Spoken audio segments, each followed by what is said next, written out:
Hello दोस्तों, कैसे हैं आप लोग। स्वागत है आपका वाई के क्लासेस में। तो आज की इस वीडियो में हम सीखने वाले हैं कि क्वाड्रेटिक इक्वेशन के बारे में जो है पूरा चिट्ठा कि क्या होती है क्वाड्रेटिक इक्वेशन, क्या क्या सॉल्यूशन हमें इस चैप्टर 4 में पढ़ने वाले हैं। ठीक है, तो बिना किसी देरी के साथ करते हैं स्टार्ट। ओके, तो सबसे पहले हम सीखने वाले हैं कि स्टैंडर्ड फॉर्म, क्वाड्रेटिक इक्वेशन की स्टैंडर्ड फॉर्म क्या है। ठीक है, किस फॉर्म में ये इसे हम लिखते हैं। तो इसके जो रूट्स हैं, इसके जो सॉल्यूशन है, रूट्स और जीरोस किन्हें कहते हैं, क्या चीज़ होती है ये। ठीक है, उसके बाद हम सीखेंगे इसके टाइप ऑफ सॉल्यूशन। जब हम सीख लेंगे कि क्वाड्रेटिक इक्वेशन क्या होती है, क्या इसका यूज़ है और इसके रूट्स और जीरोस क्या हैं, फिर उसके सॉल्यूशन कैसे हम इसे फाइंड आउट कर सकते हैं। तो 3 तरीके के सॉल्यूशन होते हैं हमारे। पहले होता है हमारा फैक्टराइजेशन मेथड। ठीक है, नाम से आपको पता चल रहा है कि हमें फैक्टर्स करके जो है सॉल्यूशन निकालना पड़ेगा। दूसरा है आपका कंप्लीटिंग स्क्वायर मेथड, जिसमें जो है आपको स्क्वायर, कंप्लीट स्क्वायर जो आपके पास अभी आगे जाके जो है समझ लेंगे, मतलब जो भी आपके पास क्वाड्रेटिक इक्वेशन होगी उसको स्क्वायर, कंप्लीट स्क्वायर में चेंज करके उसे हम सॉल्व करेंगे। तीसरा और फेवरेट आई थिंक जिनको रटना पसंद है, मैथ्स में भी जो है रटना शुरू कर देते हैं लोग समझने की जगह, उनके लिए है जो है तीसरा सॉल्यूशन जो है सबसे बेस्ट है, दैट इज़ डायरेक्ट फार्मूला। कुछ ज़्यादा सोचना नहीं है, फार्मूले में वैल्यूज रखनी है और सॉल्व कर देना है। ठीक है, फैक्टराइजेशन और कंप्लीटिंग स्क्वायर में आपको थोड़ा वो लगेगा, रीजनिंग लगेगी, आपकी थोड़ी लॉजिक लगेगा। ठीक है, मैथ्स जो है मेरा इसलिए फेवरेट है क्योंकि इसमें जो है हमें चीज़ें रटनी होती हैं, हमें चीज़ें रटनी नहीं होती हैं। ठीक है, इसमें क्या होता है कि 1-2 फार्मूला आपको सीखना होता है, याद करना होता है, उससे जो है आप फिर अपनी रीजनिंग, अपने लॉजिक लगा के जो है पूरा जो चैप्टर है वो सॉल्व कर लेते हैं। ठीक है, इसमें भी जो है केवल एक आपको डायरेक्ट फार्मूला है सी वाले में, और बाकी जो है आपको खुद की रीजनिंग के साथ इसे सॉल्व करना है। ठीक है, शुरू में थोड़ा अजीब लगता है, लेकिन आप इसे प्रैक्टिस करेंगे ना तो इट बिकम ईजी। ओके, तो हम करते हैं start. Standard form of quadratic equation. अब क्वाड्रेटिक इक्वेशन होती क्या है। ठीक है, क्वाड्रेटिक इक्वेशन आपकी क्या होती है ये हम जान लेते हैं। ठीक है, सो एनी पॉलिनोमियल, ठीक है, जो इस फॉर्म में आपको मिलेगा ax² plus bx plus c is equals to 0। ठीक है, इसमें जो है a is not equals to 0, a equals to 0 नहीं होना चाहिए और a की कोई भी वैल्यू आप रख सकते हैं। ठीक है, a b and c are real numbers.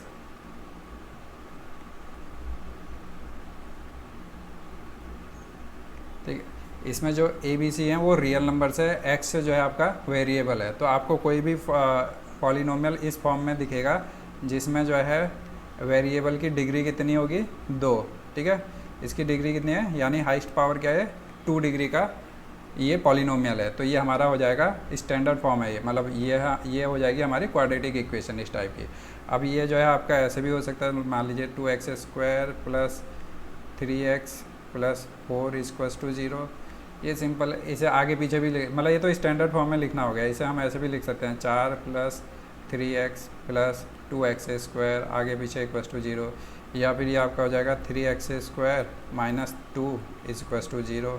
ये भी आपका हो गया। ठीक है, a की वैल्यू 0 नहीं होनी चाहिए, मतलब x² वाला टर्म आपको होना चाहिए इक्वेशन में।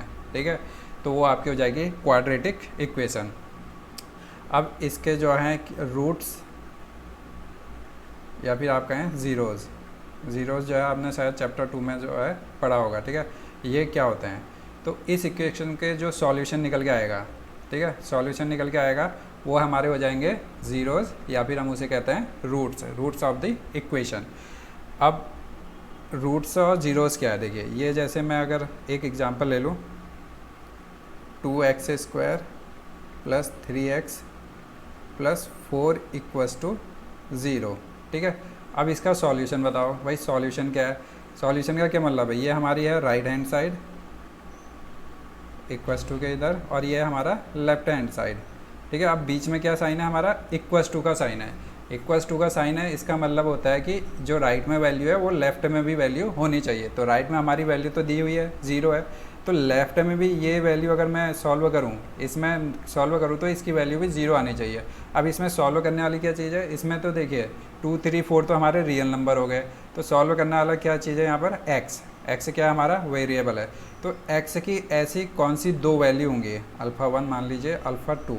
ठीक है, जिन्हें मैं इस इक्वेशन में रखूं तो ये हमारा ये वैल्यू हमारी क्या आ जाए, 0 आ जाए। ठीक है, 2 वैल्यू की होगी क्योंकि ये 2 डिग्री का हमारा पॉलिनोमियल है, तो इसके भी 2 ही आंसर होंगे, 2 ही ज़ीरोज़ होंगे। ठीक है, इसलिए इसके भी इसे ज़ीरोज़ कहो या रूट्स कहो, तो इस चैप्टर में हम रूट्स कहेंगे। ठीक है, इसके 2 रूट्स होंगे 2 डिग्री पॉलिनोमियल के। तो इन वैल्यू को मैं अगर इस इक्वेशन में रखूँगा तो इस साइड की वैल्यू भी क्या आनी चाहिए, हमारी 0 होना चाहिए। वही जो है हमारे इक्वेशन के क्या हैं, रूट्स हैं। ओके, तो यही जो है हमारा सॉल्यूशन है, यही हमें इसमें फाइंड आउट करना है। ओके, अब एक चीज़ आती है कि सर क्या चीज़ है ये ax² bx, मतलब इसका हमारा रियल लाइफ से क्या मतलब है, हम क्या करें। ठीक है, क्योंकि बहुत लोग जो है हमेशा मजाक बनाते हुए दिख जाएंगे आपको सोशल मीडिया या कहीं पर भी कि मैथ्स का हमारे लाइफ में यूज़ क्या है, a+b का होल स्क्वायर कहाँ लगाऊँ, क्या लगाऊँ। ठीक है, तो मैं आपको बता देना चाहता हूँ कि मैथ्स का हर फील्ड में यूज़ है, बट हम उस लेवल तक नहीं पहुंच पाते हैं या फिर हम समझ नहीं है कि हम इसका यूज़ कहाँ करें। ठीक है, तो आप सिंपल इस चीज़ को समझिए। देखिए, ये अब मैं आपको एक सिंपल एग्जांपल दे रहा हूँ। ठीक है, ये हमारा एक एरिया दिया हुआ है। ठीक है, अब मैंने इसके चारों ओर क्या करनी है, फेंसिंग करनी है, मतलब तार लगानी है। ठीक है, इसके चारों ओर ये हमारा कोई फील्ड है, तो मैंने आपको बता दिया कि हमें पता है इसका जो है 30 मीटर स्क्वायर एरिया है, टोटल एरिया। अब मेरे को बिना फील्ड में जाए, या मतलब एक्सेसिबल नहीं है फील्ड में। ठीक है, कि मैं वहाँ जाके इसकी लेंथ, ये रेक्टेंगुलर है। ठीक है, इसकी विड्थ और लेंथ नापूँ, बट मेरे को डेटा पता है कि इसका जो विड्थ है, जो इसकी लेंथ है, वो विड्थ की 2 टाइम्स। ठीक है, विड्थ की 2 टाइम्स और उससे 1 मीटर ज़्यादा है। ठीक है, 2 टाइम्स ऑफ विड्थ है एक, और 1 मीटर ज़्यादा है। तो अब मेरे को बताना है कि इसमें जो है क्या इसकी लेंथ है, क्या विड्थ है, उस हिसाब से मेरे को पेमेंट करनी है। ठीक है, पेमेंट जो इसके चारों ओर मैंने तार लगानी है उसकी पेमेंट होनी है पर मीटर में। ठीक है, मान लीजिए 10 रुपया पर मीटर है, तो टोटल कितनी लेंथ है उसकी, वो मेरे को निकालना है।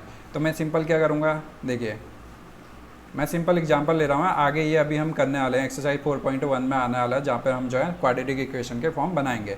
तो यहाँ पे मेरे को लेंथ का रिलेशन दिया है विड्थ के फॉर्म में, तो विड्थ को मैं कोई भी वेरिएबल मान लेता हूँ, मान लीजिए x है, तो हमारी लेंथ क्या हो जाएगी, हमारी लेंथ किसके बराबर है, 2 टाइम्स ऑफ विड्थ 2x, और उससे 1 मीटर ज़्यादा है, तो ये मेरी लेंथ हो गई, ये मेरी विड्थ हो गई। ठीक है, अब एरिया भी दिया हुआ है, तो एरिया इक्वल्स टू क्या फॉर्मूला होता है, लेंथ इनटू विड्थ।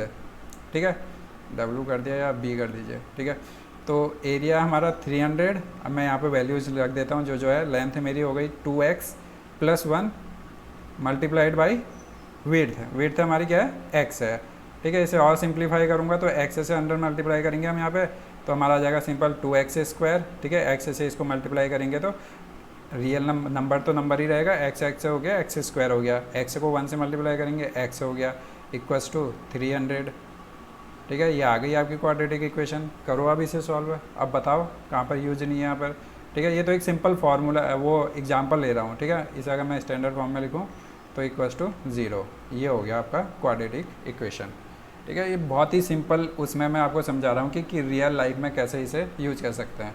ठीक है, तो आप कोई भी चीज़ अगर मैथ में समझ रहे हैं ना, उसे मतलब एक फन वे में, या फिर आप उसे चल छोड़। तो ये हो गया हमारा रियल लाइफ का क्या हो गया, एग्जाम्पल। ठीक है, एक सिंपल एग्जाम्पल हमने यहाँ पे ले लिया।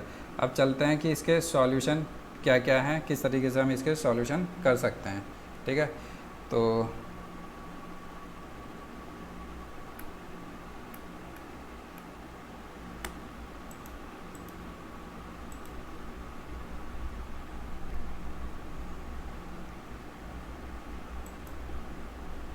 सबसे पहला मेथड आता है हमारा इसमें फैक्टराइजेशन मेथड। ओके,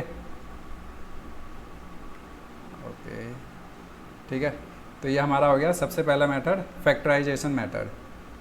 रेड अगर मैं इसमें करूँ तो रेड कैसा लग रहा है, वाइट ही ठीक है।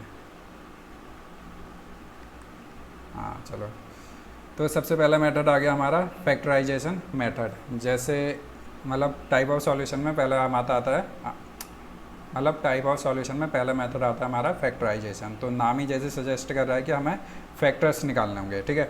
इसको मैं सीधे एग्जांपल के तौर पे समझाता हूँ। तो हमारा मान लीजिए यहाँ पर एक एग्जांपल है, वो हो गया हमारा 2x² माइनस का 5x प्लस का 3 = 0, ठीक है। ये हमारा क्वाड्रेटिक इक्वेशन है। ऐसे नहीं, ठीक है। ये हमारी क्वाड्रेटिक इक्वेशन है। अब मेरे को इसमें सॉल्व करना है, यानी x की दो वैल्यू निकालनी है, α1 की और α2 की, ठीक है, जो कि हमारे क्या हैं, रूट्स कहलाते हैं। अब इसमें हमें फैक्टराइजेशन करना है। फैक्टराइजेशन में सिंपल समझ लिए कि मेरे को बीच वाले टर्म को यहाँ पे ब्रेक करना है, ठीक है। ये -5x को मेरे को ब्रेक करना है। उसे किस तरीके से ब्रेक करेंगे, उससे पहले समझने से पहले हम यहाँ पे ये समझ लेते हैं कि इसमें a b c की वैल्यू क्या है। अगर मैं स्टैंडर्ड फॉर्म से यहाँ पे इसे कंपेयर करूँगा तो a की वैल्यू हमारी 2 हो गई, x² का जो टर्म है, b की वैल्यू हमारी -5 हो गई और c की वैल्यू हमारी 3 हो गई, ठीक है। अब इसको ब्रेक करने के लिए मेरे को क्या करना पड़ता है, a वाले टर्म को और c वाले टर्म को मल्टीप्लाई करेंगे, ठीक है। समझ लीजिए 2, वैसे x को रहने दीजिए, x को मत लेना, मैं यहाँ पे आपको x को लेके आपको बता रहा हूँ, ठीक है। 2x² को 3 से मल्टीप्लाई करूँगा, पहला वाला टर्म जो है आपका, और थर्ड वाले टर्म को आप क्या करेंगे, मल्टीप्लाई करेंगे, तो ये आपका आ गया 6x², ठीक है। अब इसके ऐसे फैक्टर चाहिए मेरे को जो -5 के बराबर हो। दो फैक्टर ऐसे चाहिए जो -5 के बराबर हैं, यानी उन्हें मल्टीप्लाई करके तो 6x² आ जाए, लेकिन ऐड करके क्या आ जाए हमारा, -5x हो जाए, ठीक है। अब इसका आगे हम सीखेंगे ट्रिक कैसे करते हैं, क्या करते हैं, बट यहाँ पे समझ लीजिए, ठीक है। यहाँ पे मैं आपको सीधे दे रहा हूँ कि मैं -3x को मल्टीप्लाई करूँगा -2x से, तो ये आ जाएगा आपको x² हो जाएगा, ठीक है। माइनस माइनस प्लस हो जाएगा और 3 × 2 = 6, तो ये मल्टीप्लाई करने में तो हमारे 6x² आ जा रहा, और इन दोनों को ऐड करूँ -3x और -2x, इसको अगर मैं ऐड करूँगा तो कितना बन जाएगा, ये -5x, सेम साइन है, माइनस माइनस तो ऐड हो जाएगा, ठीक है। तो 3 2 5 होता है और x का x ही रहेगा। यहाँ पर हम मल्टीप्लाई कर रहे हैं, ऐड कर रहे हैं, ठीक है। तो ऐड करने में दोनों -3x से -2x को ऐड करने में -5x आ रहा, मिडिल वाला टर्म, और दोनों को मल्टीप्लाई करने में जो है फर्स्ट और तीसरे वाले टर्म को मल्टीप्लाई करने के बराबर आ रहा है। तो मैं अब इस इक्वेशन को मैं इस तरीके से लिख सकता हूँ। तो यहाँ पर आ जाएगा हमारा 2x² -5x को मैं लिखूँगा -3x और -2x, ठीक है। दोनों को ऐड करेंगे तो बराबर ही आएगा 5x के इक्वल, -5x के इक्वल, प्लस 3 = 0। सेम इक्वेशन को मैंने फैक्टर करके यहाँ पर अलग अलग कर दिया, ठीक है। इसके मतलब मैंने टुकड़े कर दिए 5x के। तो अब देखिए, अब हम क्या करेंगे, अब हम देखेंगे कि इनमें से कॉमन क्या आ रहा है। देखिए ये जब अभी नेक्स्ट चैप्टर 4.2 में से जब स्टार्ट होगा तो हम इसे डिटेल में सीखेंगे, ठीक है। अभी सिंपल ये सीख लीजिए। तो ये आ गया हमारा, इन दोनों में से कॉमन क्या आएगा, इन दोनों में कॉमन क्या है, केवल x कॉमन है, जो दोनों टर्म्स में है, इसमें भी है x, इसमें भी x है, तो x को मैंने बाहर ले लिया, तो यहाँ बचेगा क्या, 2 का 2 बचेगा, और एक x बाहर लिया तो अंदर क्या बचेगा, एक x बच जाएगा, ठीक है। माइनस का माइनस ले लिया, उसके बाद 3 तो बचेगा ही, x मैंने बाहर ले लिया है तो यहाँ पे केवल 3 बचेगा, ठीक है। अब इन दोनों में भी मैं एक कॉमन ले लेता हूँ, ठीक है, माइनस ले लिया, माइनस का 1 कॉमन ले लिया, ठीक है। तो यहाँ पर 2x से -1 बाहर आ गया तो प्लस का 2x बचा, और 3 से माइनस बाहर लिया तो साइन चेंज हो जाएगा, यहाँ पे माइनस का 3 हो गया, ठीक है। अब इसको अंदर मल्टीप्लाई करूँगा तो -2x और -1 × -3 मल्टीप्लाई होगा तो +3 आ जाएगा, ठीक है। सेम = 0 हो जाएगा, ओके। अब देखिए एक ये टर्म हम हो गया हमारा, एक दूसरा ये टर्म हो गया, तो इन दोनों में से मैं कॉमन ले लूँगा, 2x -3 को कॉमन ले लिया, तो यहाँ फर्स्ट वाले में केवल x बचा, सेकंड वाले में -1 बचा, ओके। अब मेरे को थोड़ा ये साफ करना पड़ेगा यहाँ पर।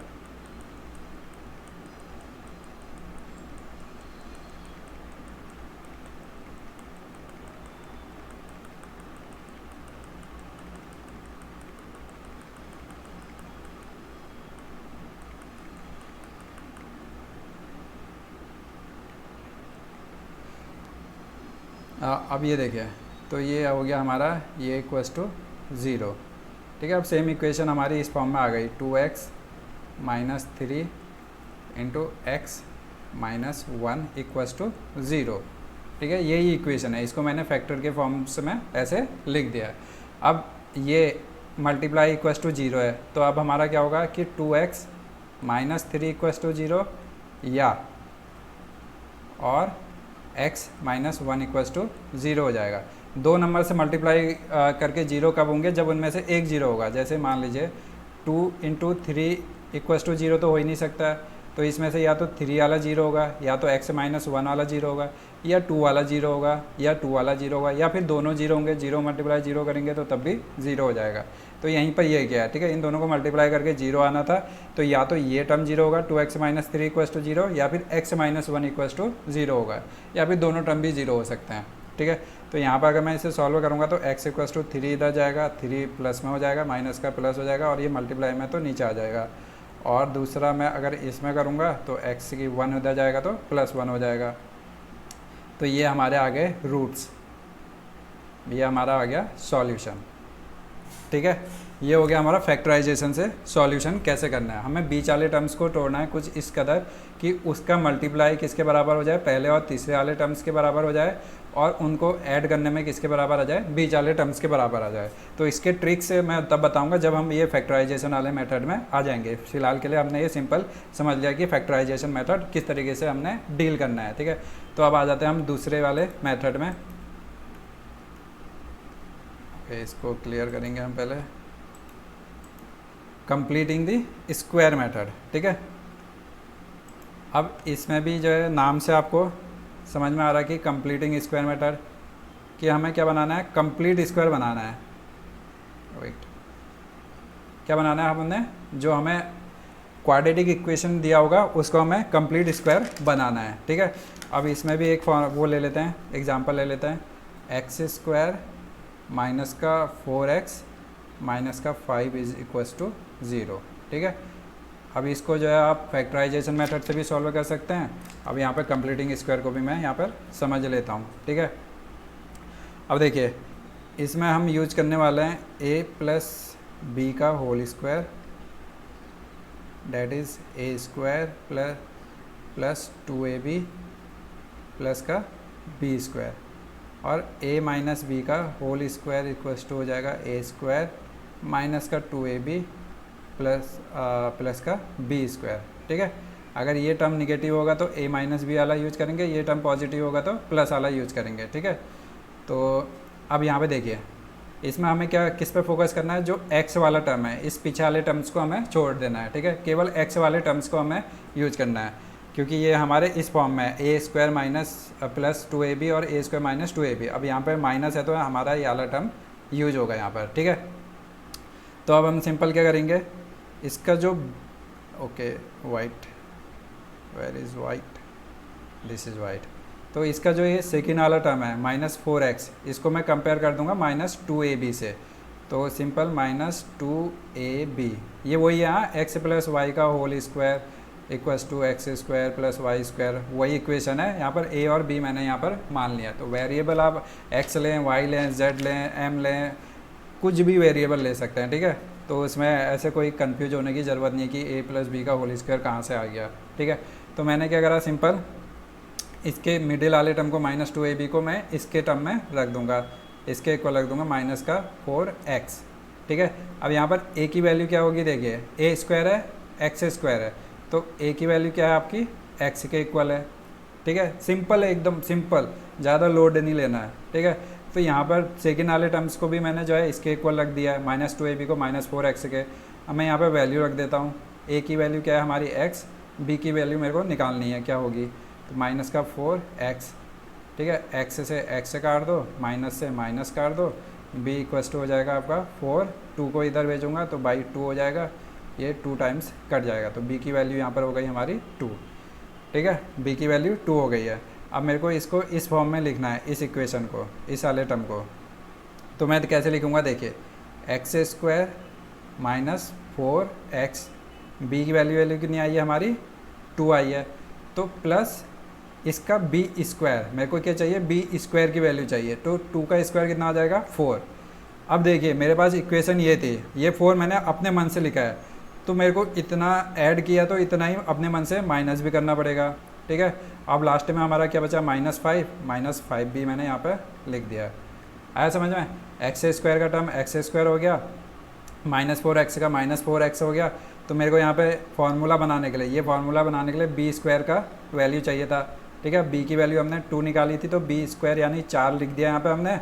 अब क्योंकि मेरे को यही इक्वेशन है, इसमें मैं अल्टर नहीं कर सकता हूँ ना अपने हिसाब से कुछ भी, तो मैं अगर +4 कर रहा हूँ तो -4 भी करना पड़ेगा कि इक्वेशन वही बनी रहे। तो अगर यहाँ पर +4 को -4 को काट दूंगा तो यही इक्वेशन आ जाएगी, ठीक है। और लास्ट में ये टर्म लिख के मैंने =0 कर दिया। तो ये अभी ये काटना नहीं है, ये मैं सिर्फ समझा रहा हूँ आपको, ठीक है। +4 -4 हो गया। अब ये जो हमारा टर्म हो, ये जो टर्म बचा आगे वाला, ये हमारा इस फॉर्म में आ गया, a² -2ab + b स्क्वायर के फॉर्म में। तो इसको मैं सिंपल किस में लिख दूंगा, x - 2 का होल स्क्वायर।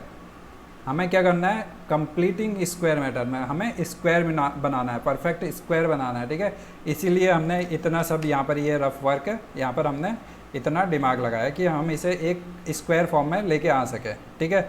अब ये देखिए एक्स, इसको अगर मैं ओपन करूँगा तो x² -2ab होता है, -2 × 2 4 × x -4x + b स्क्वायर यानी 2 2 जा 4 हो गया। अब बाकी बचा है माइनस का 4, ये हो जाएगा 9 = आपका 0। अब क्या करेंगे, हम 9 को दूसरी साइड भेज देंगे, x - 2 का होल स्क्वायर, तो ये आपका आ जाएगा 9। तो x - 2 अंडर रूट ले लेंगे दोनों साइड, ठीक है। तो ये स्क्वायर हट जाएगा, ये √9 हो जाएगा। तो √9 क्या हो जाएगा आपका, +-3, ठीक है। +3 को स्क्वायर करूँगा तो 9 के बराबर आ जाएगा, -3 को स्क्वायर करूँगा तो भी 9 के बराबर आ जाएगा। तो अब हम क्या करेंगे, x - 2 = एक बार +3 रखेंगे और x - 2 एक बार = -3 रखेंगे।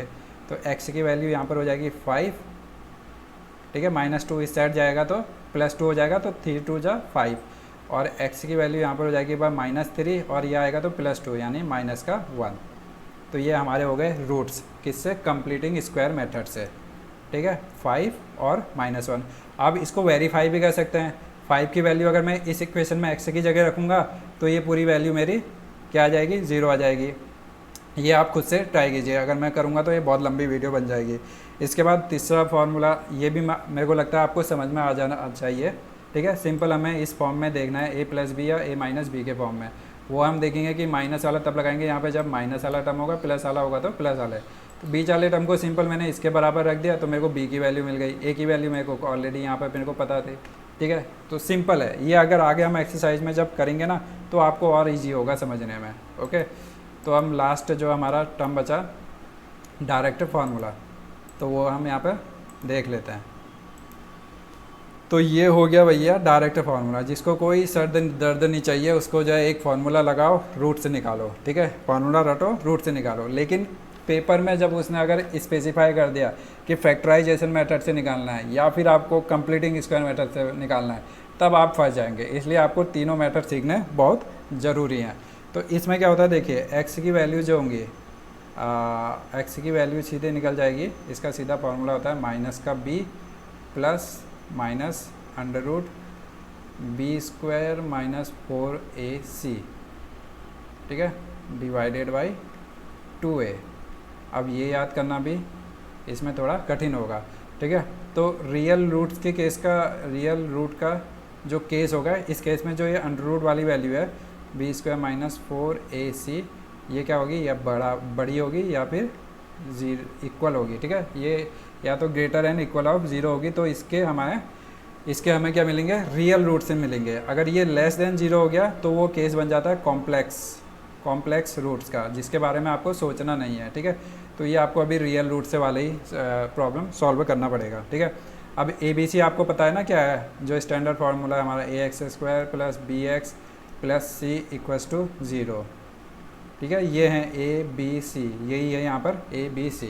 तो यहाँ पे आपको दो रूट से मिल जाएंगे, α1 एंड α2। कैसे, जब एक बार आप प्लस के साथ सॉल्व करेंगे, एक बार माइनस के साथ सॉल्व करेंगे, तो आपको दोनों फार्मूले यहाँ पे मिल जाएंगे, ठीक है। जो हमारा पिछला वो था x² - 4x - 5 = 0, ठीक है। इसको फिर से वाइट कर लेते हैं।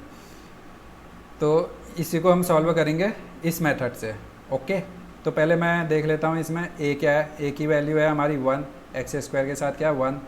बी की वैल्यू क्या है हमारी माइनस का 4। सी की वैल्यू क्या है आपकी हमारी माइनस का 5। ठीक है, ए बी सी की वैल्यू हमें पता चल गई है। अब मैं सिंपल जो अंडर रूट वाला है बी स्क्वायर माइनस 4ac का वैल्यू यहाँ पे देख लेता हूँ कितना आ रहा है। ठीक है, अंडर रूट वाले वैल्यू की वैल्यू क्या आनी चाहिए, ग्रेटर देन 0 आनी चाहिए। इक्वल टू 0 होगी तब भी चलेगा। तो बी स्क्वायर, बी यानी हमारा है -4 का स्क्वायर माइनस का 4, ए की वैल्यू 1 है, सी की वैल्यू माइनस का 5 है। तो 4 का स्क्वायर -4 का स्क्वायर हो जाएगा 16। ठीक है, -4 इंटू -5, माइनस माइनस मल्टीप्लाई होते हैं तो प्लस हो जाते हैं, और 5 हो गया हमारा 20। तो ये आ गई हमारी वैल्यू 36। तो ये क्या है हमारी ग्रेटर देन 0 है, ग्रेटर देन इक्वल टू 0 है। तो हमारे जो रूट्स होंगे वो रियल रूट्स होंगे, रियल नंबर होंगे जो रूट्स होंगे। ठीक है, तो अब हम इसे सॉल्व करके देख लेते हैं कि जो पिछले में हमारे पीछे जो हमारे सॉल्यूशन से आंसर निकल के आया था क्या इससे आता है या नहीं आता है। ठीक है, तो सिंपल मैं α1 α2 करके सॉल्व कर देता हूँ यहाँ पर इक्वल्स टू। ठीक है, जो ये एक्स से लिखा है जो हमारे रूट से निकल के आएंगे। तो minus b, minus into b कितना है हमारा माइनस का 4। ठीक है, अभी दोनों एक साथ ले लेता हूँ, plus minus under root 36। B square minus 4ac की वैल्यू अभी हमने निकाली है जो कि 36 है, डिवाइडेड बाई 2a। ए की वैल्यू कितनी है हमारी 1 है। तो ये आपका हो जाएगा माइनस माइनस मल्टीप्लाई हो जाएगा 4 प्लस माइनस अंडर रूट 36, 6 का स्क्वायर होता है 6 हो गया, डिवाइडेड बाई 2 हो गया। अब यहाँ पे एक बार प्लस ले लेंगे एक बार माइनस ले लेंगे, तो प्लस लेंगे तो 6 4 कितना हो जाएगा 10/2, और इसे माइनस लेंगे 4 माइनस 6 से कितना हो जाएगा माइनस का 2/2। ठीक है, तो ये आपका हो जाएगा 2 5 जा 10, और ये 2 से 2 कट जाएगा माइनस का 1। तो हमारे α1 α2 की वैल्यू आ गई कितनी 5 एंड -1।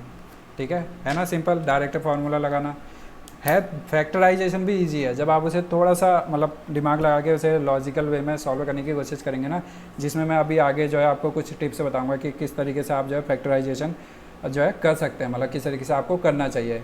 स्क्वायर कंप्लीटिंग स्क्वायर निकालना भी ईजी है, और डायरेक्ट फार्मूला तो आपको सिर्फ फार्मूला रटना है। ठीक है, तो आज का ये जो है पूरा ओवरव्यू है, आप पूरे चैप्टर 4 में जो है ये चीज़ें पढ़ने वाले हैं सिंपल। तो ये आपको ओवरव्यू मैंने यहाँ पर बता दिया। अगर वीडियो पसंद आए तो प्लीज़ लाइक द वीडियो, और चैनल में नहीं हो तो सब्सक्राइब दी चैनल, और अपने दोस्तों के साथ भी जो है वीडियो को ज़रूर शेयर करें। थैंक यू बच्चों, मिलते हैं नेक्स्ट वीडियो में नेक्स्ट लर्निंग के साथ। Thank you so much.